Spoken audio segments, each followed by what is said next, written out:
Hey, what's up, everybody? What's going on? This is the I.M.C, the Intellectual Male of Consciousness. No, I'm not doing the Meeting of the Minds podcast tonight. That's actually going to be in the next 4 days. Actually, no.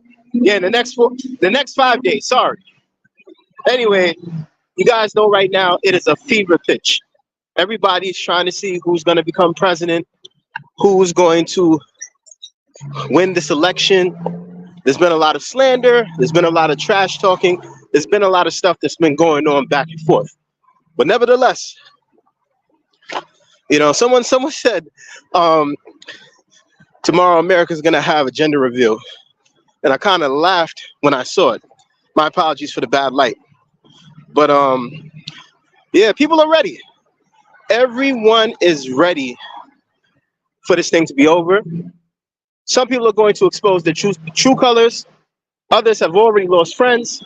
One thing that I do know, and it's serious right now, um, gates have been set up and prepared that just in case Donald Trump does not win, I'm not advocating for either candidate, whether it's Donald Trump or Kamala Harris, but if he doesn't win, they don't want to repeat what happened on January 6th.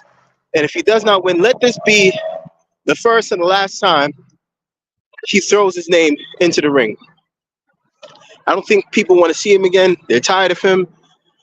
Enough is enough. You know what I mean? Let me tell you something. Regardless of who you guys voted for, at the end of the day, it doesn't change how I feel about you. But I just know that there's certain I found you from the Mentos instrumental track. Hold on. Thank you so much. Yeah, that's just sometimes I do like. Let me address this right now. All right, so over the last few years, I've extracted songs using a using a process that extracts instrumentals out of songs. So basically, if you have a full song, it takes off the acapella, and then you have the instrumental. But yeah, let me say this.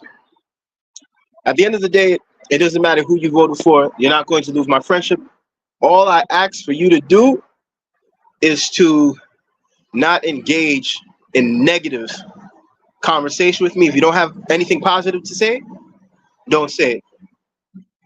Also, another thing that I noticed, what can I say about this? Back in 2020, when the pandemic was happening, like probably maybe a month or two after, I noticed that a lot of people that either I was close friends with, or associates with, or I just knew in high school, a good majority of them were for Trump, and I was surprised, because I can't understand how a man who has spit so much vitriol against black people and brown people, that black and brown people would have an affinity towards him, But nevertheless, everybody's gonna have their own opinion. They're gonna rock with whoever they want to rock with. But let me tell you something. In all my years of seeing people being candidates for president of the United States, I have never seen such vitriol. Now, when Obama went up against Hillary Clinton, that was civil.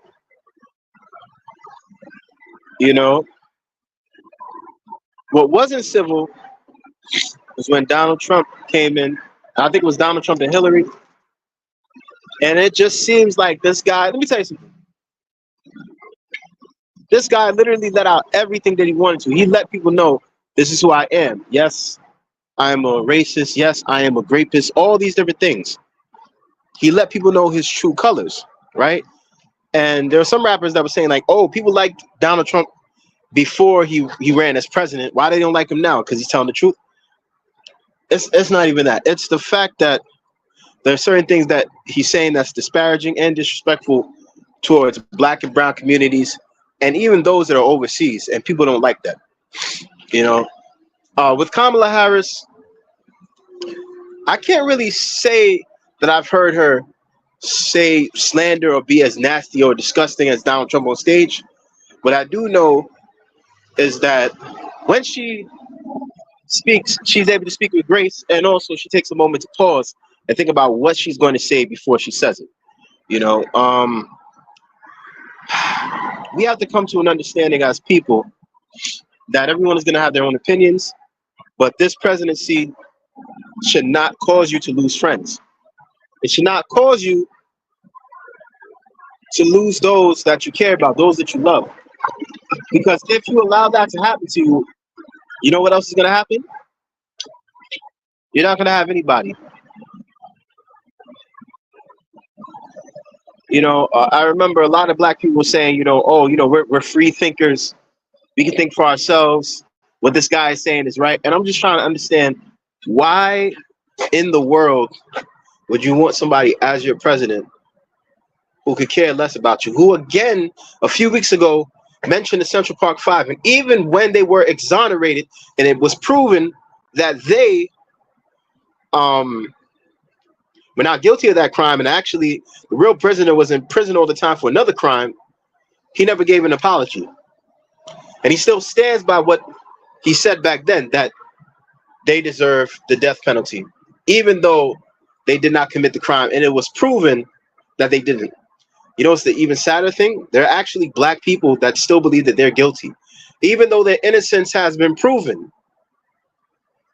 Those young men spent years in jail. Well, they're not young men anymore. These men, let's call it what it is. These men spent so many years in jail because of the cops that coerced them. Let me tell you something. These cops, they just wanted a way to wrap up this case, and they figured, okay, we're gonna get these boys to confess, even though we know it's not a true confession. We just want to wrap up this case. But yet, a lot of information was left on the floor, and still, yet they went to jail. You know. So my thing is this: as I said before, um, well, I said this on Facebook. I ain't really say it on my other platforms, but at the end of the day, when it comes to voting, you should not be voting for someone because of your familiarity with them, whether or not you guys are the same race or color, creed, whatever it is. You shouldn't be voting with them based on that. You should be voting for them based on the policies. And from what I understand, a lot of the policies that Donald Trump has put into place is really not meant to help the poor, but it's meant to help those that are affluent, those that are like middle class, the rich, stuff like that. But what Kamala Harris has actually is meant to help the those that are in low income places, um, being able to send their kids, being able to afford their homes and pay their bills, and you know what I mean. Also being able to send their preschool children a head start and other things like that, and just coming up with certain programs for those in low income housing and possibly urban communities so that they can survive. You see, let me tell you something. When you have those that are rich and those that are powerful, they will do anything to get a break in life, even if it means stepping on the little guy or the little woman, so that they could continue to get all their tax incentives and tax breaks and all these different things. You know what I mean? But I want people to think for themselves. Hold on. I want people to think for themselves. That's number one. I also want people to realize that this is not a game out here. We're living in the last days. We're living in the last times. When I say that, um, Bible prophecy is being real. It's out there. This is not a joke. This is not a game. And I wish people would understand that regardless of who becomes president, God has the final say about what happens with this earth. So while we're here on this earth, we have to do our best to make the best choices that not just fit us, but actually choices that help to better the economy, that help to better the people. And I surely wish that others would understand this concept. You know, I don't look down on anybody because of their past, because of their education or anything like that. What I want is some good thought and intellect. I want to know that whatever it is that you're saying makes sense, that you've done your research, that you're voting because